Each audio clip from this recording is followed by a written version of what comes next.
She's gone. She's not around anymore. Nikki left. What are you doing, Dad? Excelsior. Excelsior. What does that mean? Excelsior. It means, you know what I'm gonna do? I'm gonna take all this negativity and I'm gonna use it as fuel and I'm gonna find a silver lining. That's what I'm gonna do. And that's no bullshit. That's no bullshit. That takes work and that's the truth.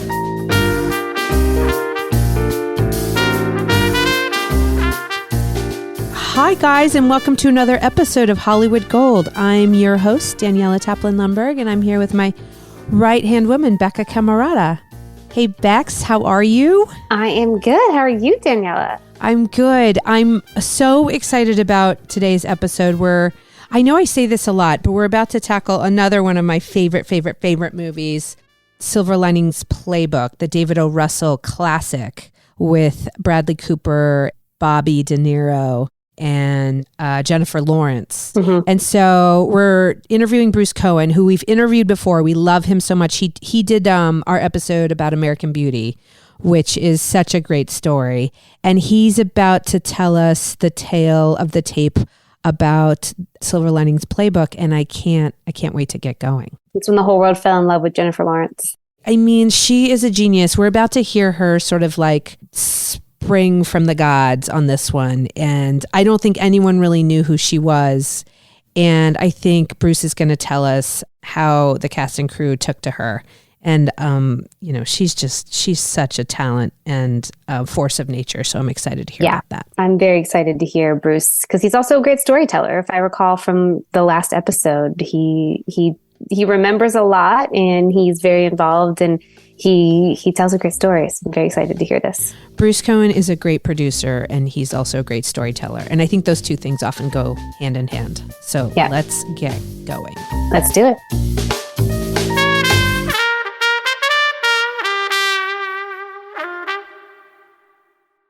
Bruce Cohen, the iconic. How are you? I'm so happy you're joining me again. I am very well. You know, the premise of this, because you've done it before, we did an American Beauty episode with Dan Jinks, and people love that episode so much. Let me just tell you. Well, and I have to say, I loved it, because when I listened back to it, I thought how special to now have the whole experience in one recording forever that you can listen to. You know, I felt it's archivally wonderful that it exists. Today, we're going to focus on Silver Linings Playbook, which I will tell you, I say this a lot on the pod. It is truly one of my favorite films. And it's on Netflix quite a bit, actually. Yes, it's made a return. It's one of those films that's so inherently watchable, but the performances are incredible. It also won like several Academy Awards. And I know from our mutual... Just one. Oh, just Jen Lawrence. Best but actress. It was nominated. It was a good one. It was nominated for several. Yes. Unlike your film American Beauty, which won Best Picture, and you got to go on and capture that award. But this film is so inherently watchable, but it's a real tightrope of genres and tone. And I know from our mutual best friend Donna Gelati it wasn't the easiest thing to pull off. And so I want to go back to the beginning. What's your first memory of it? And we'll start from there and we'll just talk through one man's memory of like a great film. David O. Russell was an old friend of Dan's, Dan Jinks. Yes. My previous producing partner had introduced me to David, and David had sent us a draft of Silver Linings Playbook years before the movie got made, and we loved it. And I was so taken at first read. I immediately was so impressed with the combination that you mentioned of this movie that's trying to be a searing drama about mental illness and a romantic comedy that ends with a dance competition in the same film, as only David O. could dream of and pull off. And then he actually got The Fighter, which came to him suddenly, and they needed a director and it needed to go right away. So he put Silver Linings on the shelf for a while. Well, let me just interject by saying we interviewed Todd Lieberman about The Fighter, and Darren Aronofsky was the original filmmaker on The Fighter. Correct. And then that sort of fell away. And Mark Wahlberg was like, what about this guy, David O. Russell? and he brought him in, and that happened very quickly, it seemed like. Correct. And so Silver Linings, in his mind, he was, I think, wanting it to be his next movie. And then The Fighter came about. And then that was a whole journey. And Silver Linings was based on a book, correct? Based on a book by Matthew Quick. Okay, yes. Yes. Okay. But David's son, which he had spoken about at the time, had some of these mental health issues. And so it was infused with David's personal experience of some of those situations, which is later turned into part of why Pat Solitano, the character played by Bradley Cooper, resonated so deeply with so many people and felt so authentic, is that David was writing from personal experience. His son struggled with bipolar. Is that what I read? Correct. Okay. So then I was sitting in my kitchen where I used to work out of in my home in Los Angeles. I remember the phone call because it's one of those phone calls that you remember. And Donna Gelati called me and said, could you fly to Philadelphia and start prepping a movie in 2 weeks? And I was like, yes, potentially. Wanted to hedge my bets a little because she hasn't told me what it is. And she said, well, it's this film called Silver Linings Playbook, written and directed by David O. Russell. Completely coincidentally, like you had read it separately, had been a fan. Which she had no idea. Oh, my God. Oh, my God. I love that script. I haven't stopped thinking about it since. You can keep talking to me on the phone, but meanwhile, I am packing for Philadelphia as we speak. Got it. And then it turned out, what's complicated legacy-wise about Silver Linings Playbook is it's a story of Harvey Weinstein. Sure. So Donna was going to be the on-set producer on the film, but then she was also running the Weinstein Company. And as they were getting ready to start prep, at some point there was a realization between David, Donna, and Harvey that she couldn't be on the set all the time. And David wanted someone on the set all the time. Okay. So what I was told was that Harvey had his list of people who were going to come and David had his list of people who were going to come. And there wasn't a lot of intersection between the two lists. And I think the first person they got to, maybe it was in alphabetical order because my name starts with a C, we'll never know. The first person that they got to that they both agreed on.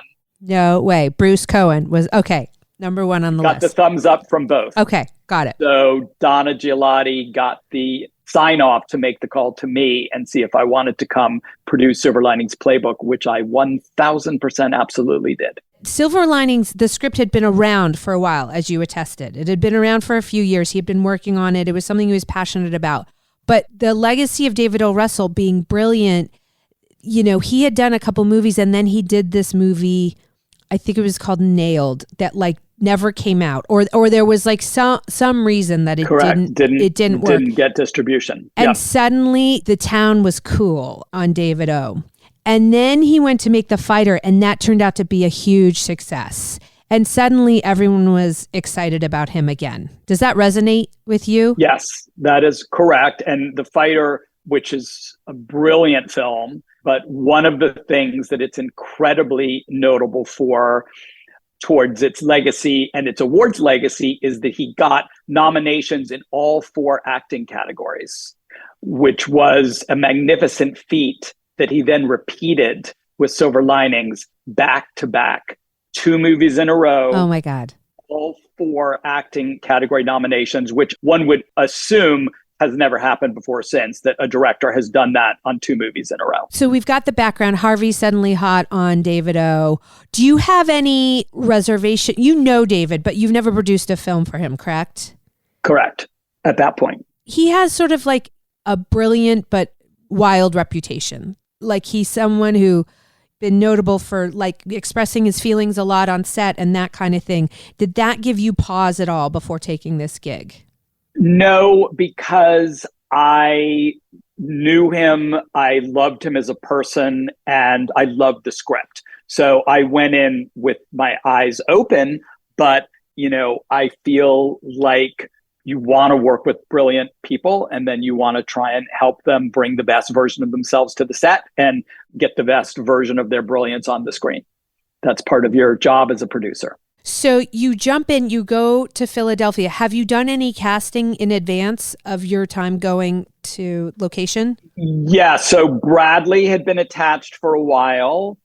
De Niro was on board. Okay. And David was just settling on Jennifer Lawrence. She had done Winter's Bone, for which she received an Oscar nomination for Best Actress. So she wasn't an unknown, but she was still young. Hunger Games, she had actually filmed the first one, but we hadn't seen any of it, and no one knew what that was going to be.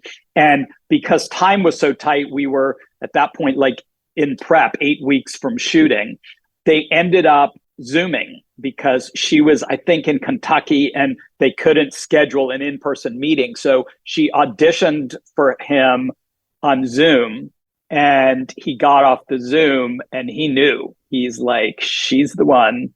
We have found her. Like, to cast her in this feels like a bit of a leap because that's a widow, right? Like, that character, correct, in my mind, could be older. Correct. It was a huge leap, but he was sure. And his surety made us all, we believe, if he believed, we believed. And maybe we'll go directly point to the Jennifer Lawrence of it all while we're on the subject. Yeah. So the first week of shooting was without her. So we have Bradley Cooper and Robert De Niro and others working. And that first week was jaw-dropping in its spectacularity. I mean, let's remember, Bradley Cooper wasn't really Bradley Cooper yet. Right. He'd done the Hangover films, but he certainly hadn't done A Star is Born or Maestro. So what he was giving was, beyond anything we could have imagined. Like, it was clear that something very, very special was happening. And De Niro showed up at the sharpest, highlightiest version of himself. Yes. Yeah. A searing portrayal. I mean, right from the beginning, it's like, whoa, he's here to play too. So in the back of my mind, and I think probably Donna and John Gordon, the three of us were the producers, you're wondering, how's this 20-something-year-old who's done 2 movies, she's walking in to Robert De Niro and Bradley Cooper at the top of their games, and Bradley going to this new game that you didn't even know he had, and Robert De Niro at the top of this game. So the first morning of shooting on the second week was with Jennifer is the scene where she and Bradley have an argument, and she storms off down the block and he throws a football after her. Yes. David is big on improv, but a lot of it is from him. As he's shooting takes, the dialogue, which he wrote, starts to sound filmy. It sometimes starts to feel fake to him. It starts to feel written. Okay. Which it is, of course, but I loved it about it so much because he was the one who wrote it. But his dialogue starts to feel written. And when he's in the moment with the actors, he hears them saying things, responding to a line in a way that is more authentic and organic to how the real person in that real situation, now that you're in the film, would actually say than the line he's written. Yes. And so he'll yell in from, and I don't know if I've only done the one movie with him, so I don't know if he does this on all films, but on Silver Linings, he would yell in from the camera the line that he hears in his head that is even better than the line in the script. And the actor says that line, and then that gives him the new line for the other actor. So he's having this new conversation in his head, and they're saying it, and we're rolling. Okay. And then it just keeps getting better and better and better and better. And what it would also do is it would ricochet back and forth between the two tones of the film. very dramatic and very funny. And sometimes scenes that were started off funny, improv that he would be yelling into the actors, it would get funnier, but then it would turn really dramatic. Oh my God. Or the vice versa. And with Bradley, and there were a couple of days before De Niro came, I was curious, what do you think of this technique where the director is yelling new lines into you as you're rolling? And he said, and it turned out this was the pretty much universal response. He's like, well, at first it was a little unusual, but I love it because you don't have time to act. You're in the moment. Like I'm just repeating, and I don't have to learn these new lines. I'm hearing them, and then I just say them, and you don't have time to act. Ooh. And what is brilliant about that is it's a mirror of the same technique. David's hearing these lines that are more authentic, and he's yelling them in, and then the actor in their character is just saying them as they respond without the filter of the actor behind it of like, how would I do this line? It's just the character is just saying the stuff. So it was extremely exciting, electric. Yes. So then now we're going back, the first week of shooting, the night before De Niro's going to have his first day, I said to David, does Bob know, and we're allowed to call him Bob. Bob said, call me Bob, or I would never have called him Bob. Does Bob know the directing technique you're using on this film? And David's like, what are you talking about? I'm like, well, I'm talking about how after the first couple of takes, you're yelling new dialogue in to the actor while we're filming. And David said, no, I don't think he does. And David, of course, being brilliant, knew where I was going with this. David's like, do you think I should call Bob and give him the heads up? I was like, yeah, I think you should. But Bob also really responded. Yeah. And, again, let's highlighting after decades in Bob's case, but most actors, one of their pet peeves is getting new pages and having to learn new dialogue. Yes. That problem is solved. Yeah. You don't have to learn it. You don't even have to read it. You're just hearing it live. And oh my God, it's undeniable that the scenes are getting better, But again, how will Jen, who's only done a movie or two at this point, how is she going to respond to all of this? Right. I don't know. My mom got this Gap outfit she wants me to wear, but I want to wear a jersey that my brother Jake got me from the Eagles. Which jersey? Deshaun Jackson. Deshaun Jackson is the man. Well, that settles that.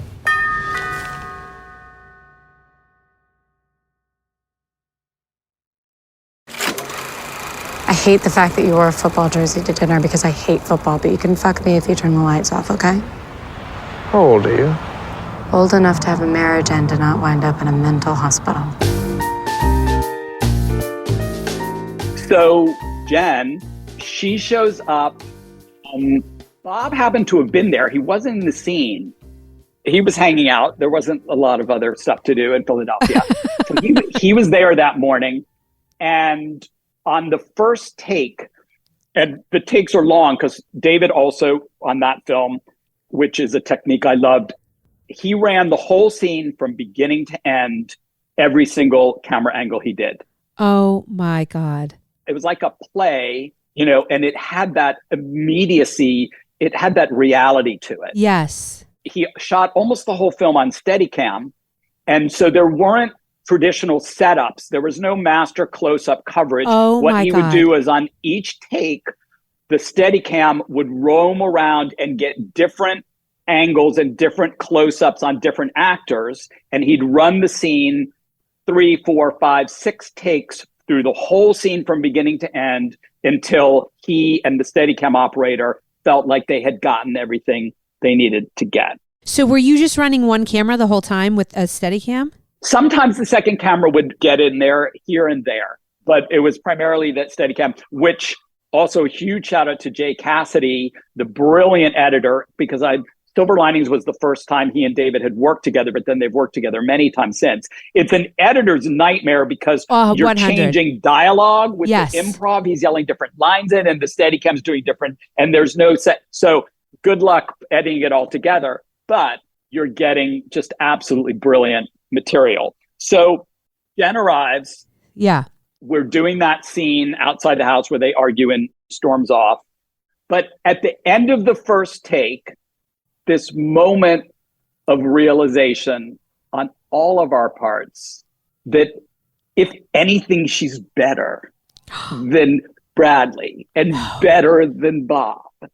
What she did right out of the gate, so special and so exciting. And Bradley came back to the camera, to David and John and Donna and I, and had this look on his face. Holy shit. Oh my God. And Bob was there. Holy shit. This is take one, first scene. So we finished the week, had the weekend off, and the following Monday, David comes up to me in the morning and he hands me pages. And I said, "What are these?" And he said, "This is a new scene I've written because I've seen what Jen can do. And I understand now what we're dealing with, who we have here, and what her talent is." And it was her tour de force scene where she comes into the house, is giving all the sports scores of the two teams and storms out. That scene was not in the script. David wrote that scene over the first weekend after watching Jennifer Lawrence do her thing. It's the greatest scene ever. It's the greatest scene ever.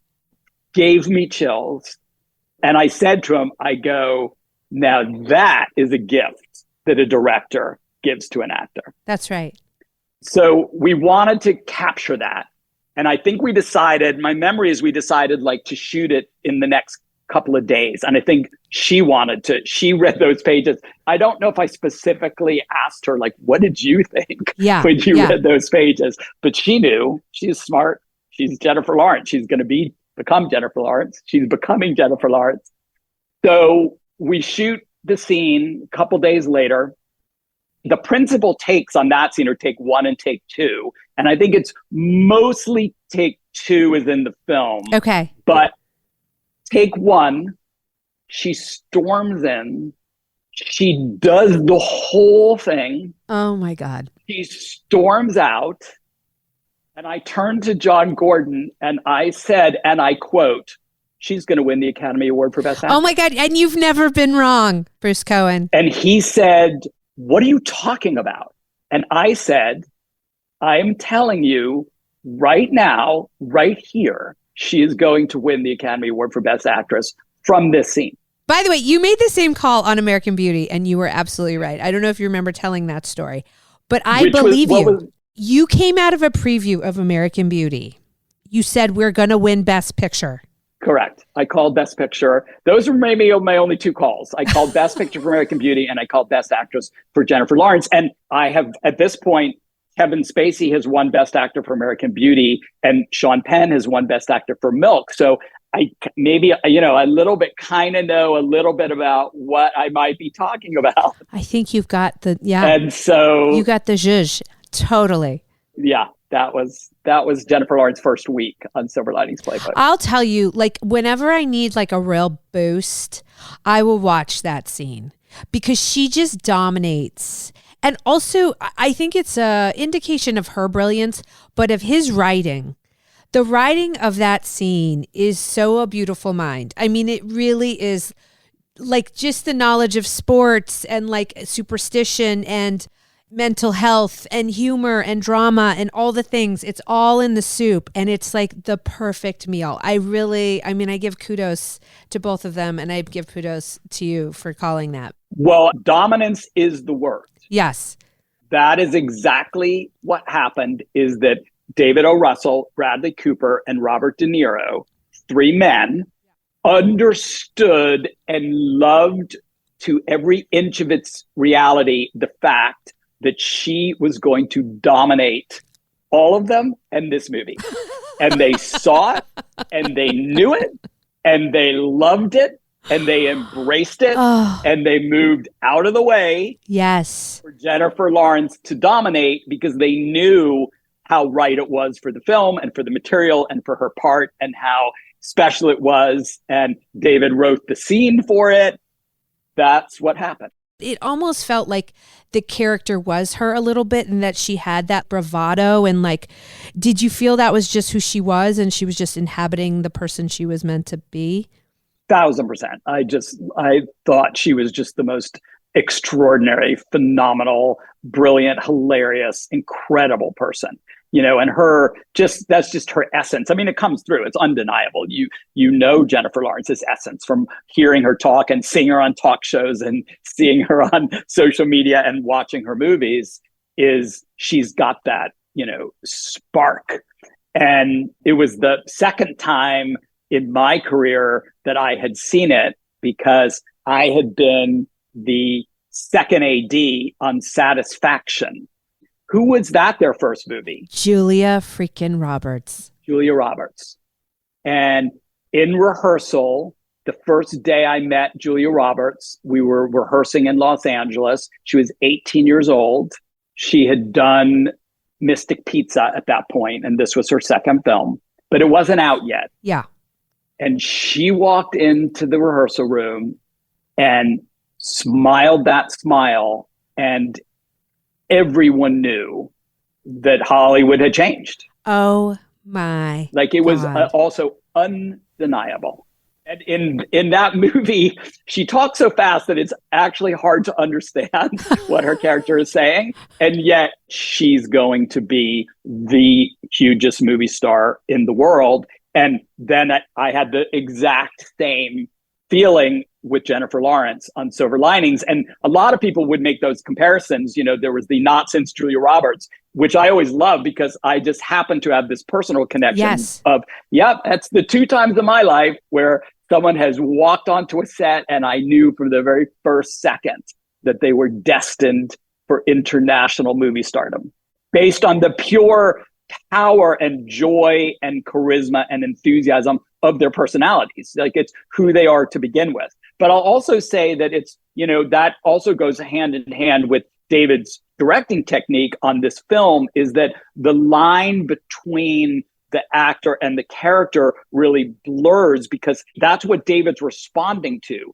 It's this combination of what would Bradley Cooper as Pat Solitano and what would Jennifer Lawrence, the lines that he's envisioning that are more authentic, that he's yelling in, a lot of it has to do with who they are as people, combined with who they are in their performance. And then that's why their performances are so authentic. Yes. And let me just also rave for a moment about Bradley. I have a feeling this might have been the first time he was number one on the call sheet. And he stepped into that role and accepted that responsibility of being the leader, the head of the cheerleaders, the head of the ensemble with the relish and the expertise and the care as if he had done it 1,000 times before. Where he was going in his career, I also felt like was completely undeniable and unmistakable on Silver Linings. I was like, oh, he's going to direct, he's going to produce. What gave you that sense? Tell me more. He was very interested in both of those processes. He wanted to be involved, not in just a value added way. He was super interested with David as to like, how's this happening and how's it getting built? And he would always be there watching David. And in fact, in a way, which I hadn't really thought of, like David's technique on Silver Linings made it kind of easy because it was all happening outside. Like you didn't have to guess David's directorial technique. You could watch it and listen and you could see it happen. So I could see Bradley absorbing all of that. And he was also wildly interested in producing. He'd be back in the monitor. It became very clear to me that he wanted to be involved in every aspect of the production, and he wanted to help wherever he could. And we took him up on that. I mean, I didn't make a move without Bradley. Wow. You wanted Bradley's buy-in, you wanted his support, whatever the issue was. If Bradley thought it was a good idea, then you were going to have much better chance of making it happen. And if Bradley didn't think it was a good idea, he was more than likely right. So I always wanted to hear his thoughts on everything. He became like a real partner on that film unofficially, Wow. which was portending what was to come. So do you mean like when you had like schedule shifts or long days or new scenes that Bradley could kind of help be a proponent for those things and help get it like okayed, that kind of thing? Yeah, absolutely. And like, because they always had their attendant budget issues. And so there would be the conversations with Harvey. I would run everything by Bradley. He loved it. Like, it was like this, this just enthusiasm of like, oh my God, this is so cool how this all works. Bruce, I have to say, to put like a little pat on your back, I think that some producers would be very nervous under those circumstances where like things are not going totally according to plan, right? You're being thrown a new pages, a new scene. I think some producers would be like, this isn't on the effing schedule. We're already going over, or whatever, and now we have to figure out a way to shoot this thing. And it seems like your approach to producing is like, if it's going to be better, let's protect the process and like, let's fight to make it better. Right. And I think that's just great producing. Well, thank you for saying all of that. That resonated so deeply because my thought bubble, as you were saying that, was like, yeah, you've got to read the signs. Right. And realized, oh my God, that's from the film. You got to read the signs. One of the themes, read the signs. And so to all of us producers out there, you've got to read the signs. That's your job. Yes. Now, there could be movies where sticking to the plan and not diverting and not letting an actor come in and be a part of anything that has anything to do with producing or directing is part of the signs for that film. It's different on every movie. It's different with every director. It's different for every scene. It's different for every day. Although movies certainly do have patterns and grooves that you want them to fall into. But it's reading the signs. And the signs on Silver Linings were blaringly loud. The universe was pouring them down on me. It wasn't that hard to figure out what the signs were. The signs were trust the process, let it, support it, nurture it. And in fact, if we had had one of the lead actors on our film who was not happy with that process, we would have had to totally have dealt with that and jump in and figure it out. It just so happened that everyone on our movie really loved the process. And although I will say that I did check, because I had that on my producer radar. Let me just check in with the cast and make sure that everyone, like, it seems like they all are, but they are. I got a big thumbs up on the process. Because you need the actors you want them involved and on your team. You can stick to your producing plan all you want, but if you have unhappy writer, director, actors, you're not going anywhere. So you got to read the signs. Wow. This is unbelievable. How did you know all that stuff? I did my research. I gotta say, I'm impressed. Thank you. I'm worried about the bet. Don't worry about the bet. I'm worried about the bet. Holy shit. Is this Dancing with the Stars? De Niro's like had been around. Why do you think he came in such a trustful way? Do you think he was just a fan of David's work and he was just like, this guy's got the goods kind of thing? I think so. And then he saw it quickly, he saw it right away. He's like, oh, I could get an Academy Award nomination for this role, which he did, if I play my cards right. Like, it was just, right. His character, it's just so good and so deep. And he saw, once you're in your first scene with David and you see that what you end the scene with is so much deeper and richer than what was on the page, you're excited. You're not an idiot. You're happy. Yes. And especially for him, I would imagine so many movies where it didn't go that way for one reason or another, and where he didn't feel like the film was living up to its potential. So he was an incredibly sweet, happy, generous camper through the entire film. The thing that really came off as a red flag when I was watching the film was this must have been a bear to edit.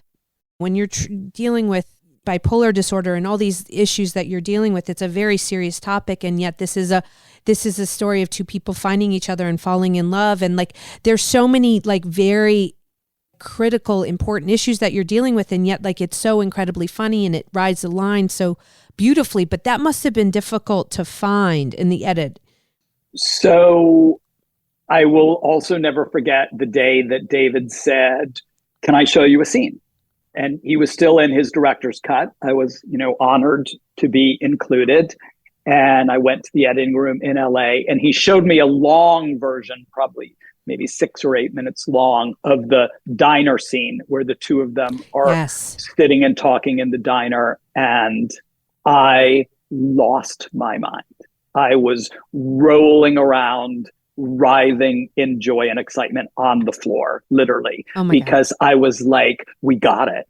I saw that it could be what it ended up being, which was a movie that fires on all cylinders and that hits both tones beautifully and careens wildly back and forth between the two of them. Okay. And so that was, again, nothing about Silver Linings was subtle. The universe was yelling at me with lightning strikes, protect this movie. It's there, fight for it, let David get it to where he wants it to be, and it could be something really spectacular. So yes, we previewed a ton of times, maybe even 5 or 6 times. Wow. Because it was such a tight line for the audience. Any scene that was trying for both tones, which was pretty much every scene in the movie, if it veered too funny at a certain moment, it could throw the whole thing off. If it veers too serious at a certain moment, it could throw the whole thing off. Or there are other moments where you need to go to a 10 on each. So we've found that the best way to get the film just right was just to keep previewing it over and over again, and we'd see all the little spots where we lost the audience. You didn't, the easiest goal we were trying to hit is to make sure they weren't laughing at the wrong things. Yes. If you don't do it right, you have them laughing at mental health issue. No, or they're not laughing at things that are supposed to be funny. So that's one of the advantages of a movie with comic elements to it, is you can really tell which jokes are working, which weren't. So we would have this blueprint after each preview of, we could check off the scenes that were working, and we would keep, David would go back into the editing room. Also, Bradley ended up being in the editing room. Is that right? Oh my God. Yes. Wow. He invited Bradley in, and he invited both Bradley and I in, and John and Donna too. Donna was in New York some of the time, but Bradley and David and I spent a lot of time in the editing room, which certainly for me, but Bradley too, you don't take that lightly at all. If the director and the editor have you in the editing room, I feel a huge amount of pressure to be value added and only value added, Yes. But you also get a lot of, when you have an idea that's good and that gets David O. Russell super excited and that makes the movie a little better, that's a thrill. So you want to keep thinking about if you have those, but also, there was, for everything that came out of my mouth, there are 10 things that I didn't mention at all, because, Right. you can get kicked out just as easily as you can get invited in. And Bradley was the same. It became extremely clear to David and I that Bradley was value added in the editing room right from the beginning. It's turns out he's got great editing ideas too. It's so funny now because, to the extent that anyone was surprised by A Star Is Born, God knows I wasn't, because I'd seen all of that before. And Maestro. Yes. OMG. Have you seen Maestro, just by the way? I have seen Maestro, and I just thought it was absolutely breathtaking. Absolutely breathtaking. But I mean, he's such a force. It's it's absurd what a talented artist he is. He's just like the pure artist, Mr. Cooper. But so in the editing, so we kept going back and we kept previewing, which Harvey supported. I will say Harvey was like, gave us the previews. Each preview costs money. Like that's money that needs to be spent in order to hopefully get it back in the end. But it's not nothing, right? It's not nothing. Although I will say, and I feel a little less pressure now to bash Harvey, considering who he turned out to be and that he's in jail.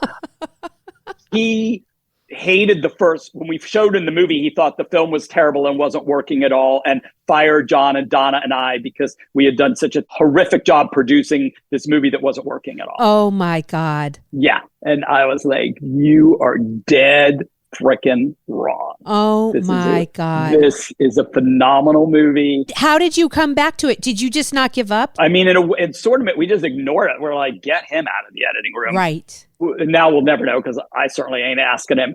The extent to which Harvey, it was always performance art. So maybe some of that was all just to like get the few little changes he did want. And maybe he did think it was brilliant, but didn't want to say that. Right. But that's not what he said. He was saying that it was a piece of trash and it wasn't working and blah, blah, blah. And bad. It's like, dude, I don't know what movie you're looking at, but you are wrong. So hard.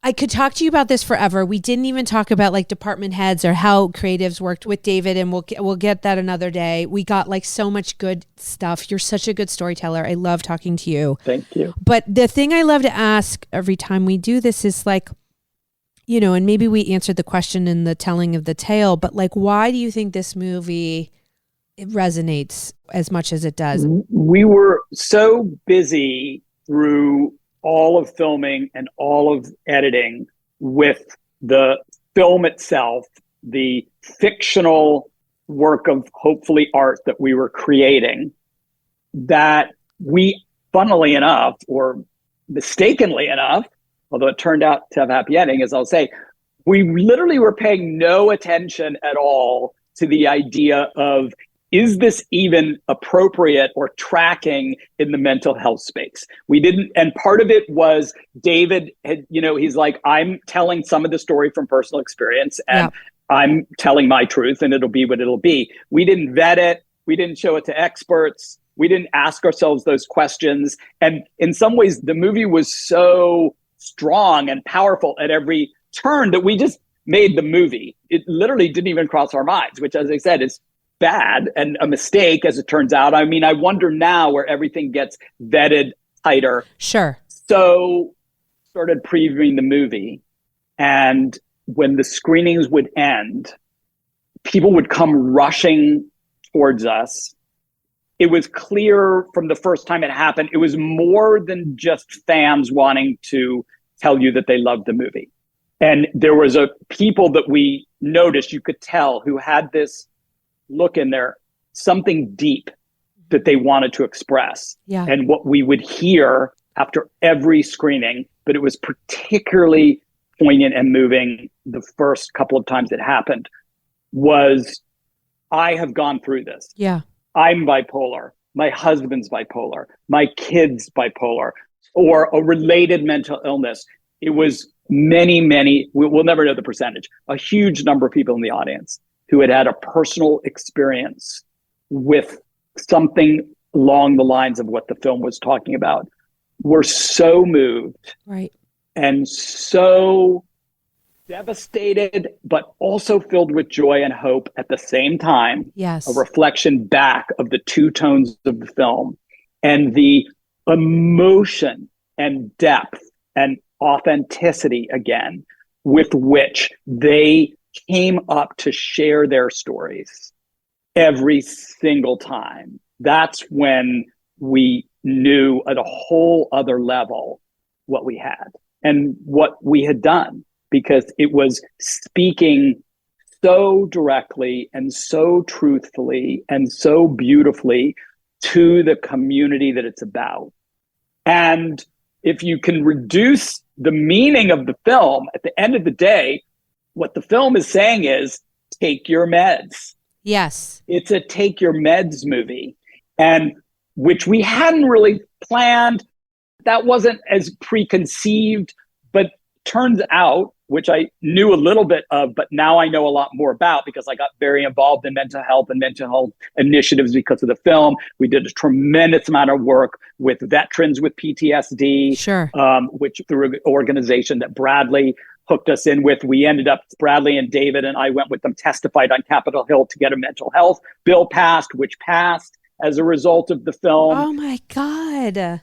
Yeah. So learning on that whole journey that take your meds is the core of so much of the whole thing. Yeah. Because people with manic depression, mania, depression, a variety of issues, that's the whole ball of wax. Yeah. The meds have a lot of bad negative side effects in a lot of different ways for a lot of different people. And there's this constant pull with people suffering from mental health, with addiction, and there's a big intersection.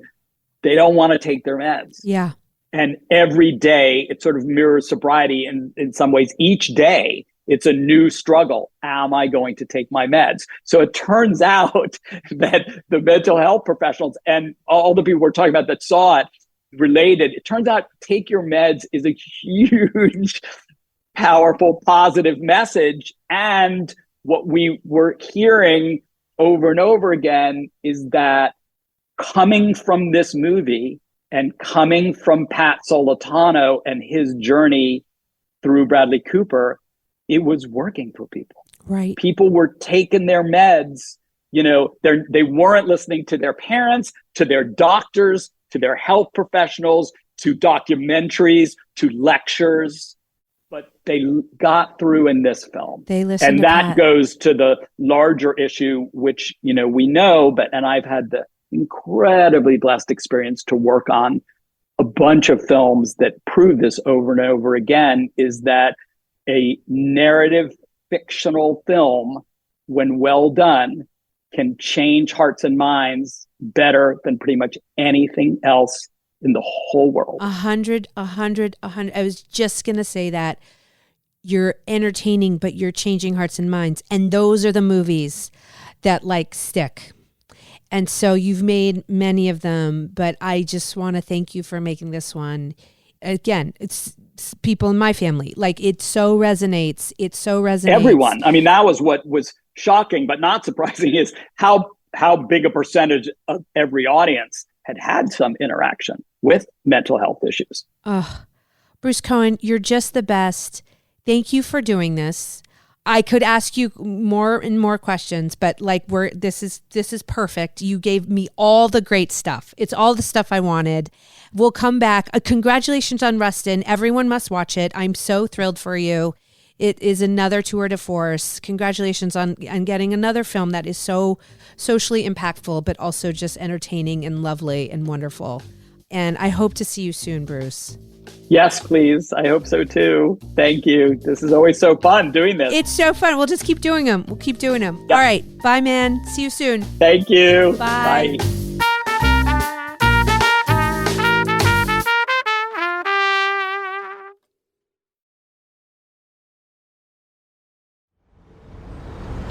The only way you can meet my Crazy was by doing something crazy yourself. Thank you. I love you.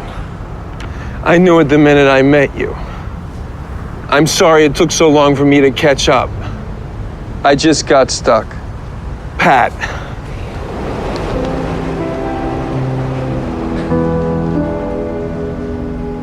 Bex, how about Bruce Cohen? What a tale. What a magical set that must have been. Yeah, I mean, I feel like what's really cool about these stories is that there's always some sort of magic that goes into making these films.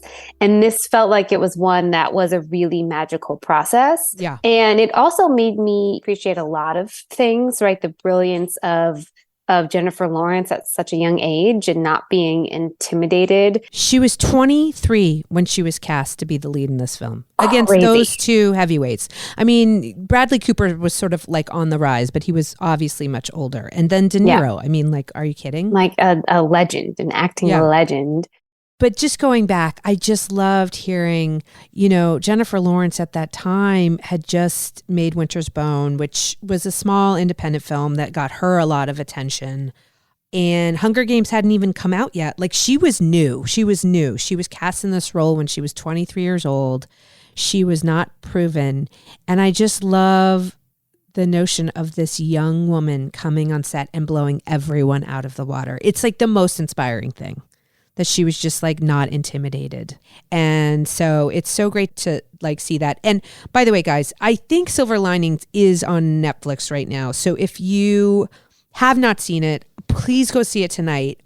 Message us, because it is like, it's like a you're welcome. You're going to love this movie so much. I've never spoken to someone who hasn't truly appreciated it. There's a dance number at the end, which is also another telltale sign of like a great, great film.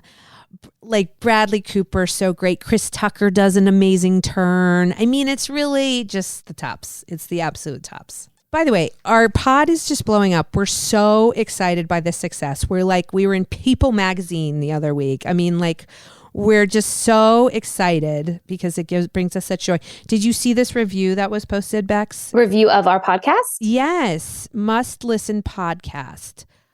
I've been looking for a podcast like this for years, ! As an independent film producer, I appreciate this type of content and need more of it. I aspire to take risks and succeed like Daniela and Becca, and greatly appreciate them passing along information that is so incredibly challenging to find. Please keep putting out episodes. It's a perfect balance of entertainment and information. Wow. Who wrote this? Do we know the person who wrote this?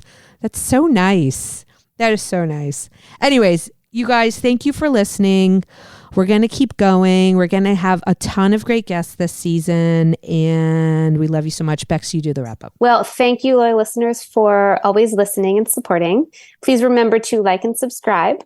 Like us at Stay Gold Features on Instagram. Follow us and DM us with any thoughts you have on any of the podcasts that you've listened to. If there are any producers, filmmakers, any filmmakers that you follow on social media, on Instagram, that you would just love to hear them tell the story of how they made one of their movies, let us know. We really want to be highlighting movies that you guys want to hear about. So reach out to us and continue to listen, and always remember to stay gold. Stay gold.